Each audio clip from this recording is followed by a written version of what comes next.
नमस्कार. आपणा सर्वांचे आपल्या चॅनलमध्ये स्वागत आहे. तुम्हाला इंग्रजी नक्की शिकायची आहे ना? मग त्यासाठी आपण एक सोपी पद्धत वापरू. मला एक सांगा, जेव्हा एक मूल एखाद्या कुटुंबात जन्म घेतं. सपोज एखाद्या मुलाने मारवाडी कुटुंबात जन्म घेतला किंवा गुजराती कुटुंबात जन्म घेतला किंवा मराठी कुटुंबात जन्म घेतला. ते मूल ती जी भाषा आहे ती कशी शिकतं? ऐकून, थोडी सुरुवातीला चुकीचे शब्द वापरून किंवा काहीतरी सुरुवातीला आपलं तोडकं मोडकं बोलून ह्या पद्धतीनेच ते मूल ती भाषा शिकतं. तर ॲक्च्युली त्याची आई त्याला म्हणते का किंवा त्याच्या घरचे त्याला म्हणतात का की चल मी तुला आज ग्रामर शिकवते आणि मग नंतर तू बोलायला शिक. असं होत नाही, कारण त्याला तसं वातावरण मिळतं. ती जी भाषा जी काही वापरली जाते ती भाषेचं वातावरण त्या मुलाला मिळतं. सारखी ती भाषेची शब्द जी आहेत ती त्या मुलाच्या कानावर पडत असतात. सेम वेने आपण इंग्रजी शिकणार आहोत. आता ॲक्च्युली हे ग्रामर शिकणं वगैरे हे तर आहेच, जरुरी आहेच आहे. पण आपण जर रोज ती शब्द कानावर आपल्या पडत गेले, रोज आपण जर ती शब्द ऐकत गेलो, तर एक दिवस प्रॅक्टिसने आपण नक्की ती इंग्रजी अतिशय यशस्वीरित्या शिकणार आहोत. फक्त ही जी काही आपण भाषा शिकणार आहोत ती भाषा शिकताना फक्त एक 2-3 गोष्टींची आपल्याला न चुकता त्या गोष्टींची सवय लावायची आहे. सवय म्हणजे का? जसं आपल्याला चहाची सवय असते, काहींना कॉफीची सवय असते, काहींना गोड खाण्याची सवय असते. त्या पद्धतीने आपण डायरेक्ट सवयच लावून ठेवायची एका गोष्टीची. ती म्हणजे की हे जे काही सेंटेन्सेस आपण आज बघणार आहोत, आज म्हणजे जे काही व्हिडिओ येतील त्यामध्ये बघणार आहोत, ते जी सेंटेन्सेस आहेत ती आपण आपल्या नोटबुकमध्ये लिहायची. ती जोरात 2-3 वेळा ती वाचायची आणि न चुकता ती सेंटेन्सेस आठवून जेव्हा आपण कुणाशी बोलतो त्यावेळेस ती सेंटेन्सेस कंपल्सरी बोलताना वापरायची. घरात लहान मुलं असो त्याला आवर्जून काहीतरी एखादा शब्द बोला. आपल्याला काहींना असं वाटत असेल की मला तसं बॅकग्राऊंड नाही, हरकत नाही, आरशासमोर बसा, लहान मुलं असतील त्यांच्यामध्ये वापरा, त्यांच्यासोबत बोलताना वापरा ती वाक्य. मित्रपरिवार असेल त्यांच्यासोबत बोलताना वापरा.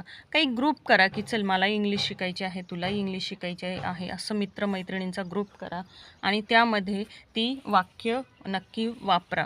बघा, ह्या पद्धतीने जर तुम्ही गेले तर नक्की तुमच्यामध्ये इंग्लिश बोलण्याचा एक कॉन्फिडन्स येईल आणि जेव्हा तुम्हाला इंग्लिश बोलण्याचा कॉन्फिडन्स येईल तेव्हा नक्की तुम्ही त्याकडे एक पायरी वरतीच चढत जाणार आहेत. तर आपण जी वाक्य आहे ती बघायला सुरुवात करू. पहिलं वाक्य आहे परत भेटू. आपण जेव्हा मित्रमैत्रिणींमध्ये असतो किंवा रिलेटिव्ज असतात त्यांना आपण काय म्हणतो, चला आता आपण निघूयात, परत आपण भेटूयात. तर अशा वेळेस काय म्हणायचं? See you soon. See you soon. Okay. Next आहे हरकत नाही. हरकत नाही आपण जसं म्हणतो की ठीक आहे, काही प्रॉब्लेम नाही किंवा हरकत नाही, तर अशा वेळेस आपण कोणता शब्द वापरायचा, कोणती वाक्य वापरायची? Never mind. Never mind. Okay. Next is माझे म्हणणे ऐक. माझे म्हणणे ऐक. त्यासाठी आपण काय वापरणार? Listen to me. Please listen to me. Listen to me हा शब्द आपण वापरणार. पुढचं आहे आता काय. आता कायसाठी आपण वापरणार what now. What now. Next आहे माझ्यावर विश्वास ठेव. माझ्यावर विश्वास ठेव. त्यासाठी आपण वापरणार बिलीव्ह मी. बिलीव्ह मी. नेक्स्ट आहे खूप छान. खूप छान एखाद्याचा रिझल्ट लागला, खूप छान काहीतरी त्याने आर्ट बनवलं किंवा खूप छान असं गाणं म्हटलं किंवा काही गोष्ट खूप छान केली जाते तेव्हा आपण काय म्हणायचं? Too good. काय म्हणणार अशा वेळेस आपण? To good. नेक्स्ट आहे खरं सांग. खरं सांगला काय म्हणणार? Speak truth. Speak truth. Next आहे ते आत्ताच कर. ते आत्ताच कर. ते आत्ताच करसाठी आपण काय वापरणार?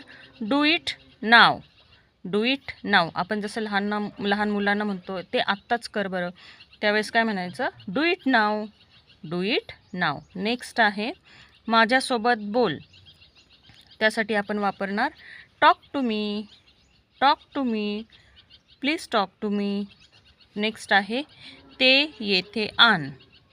ते येथे आण त्यासाठी आपण वापरणार ब्रिंग इट हिअर.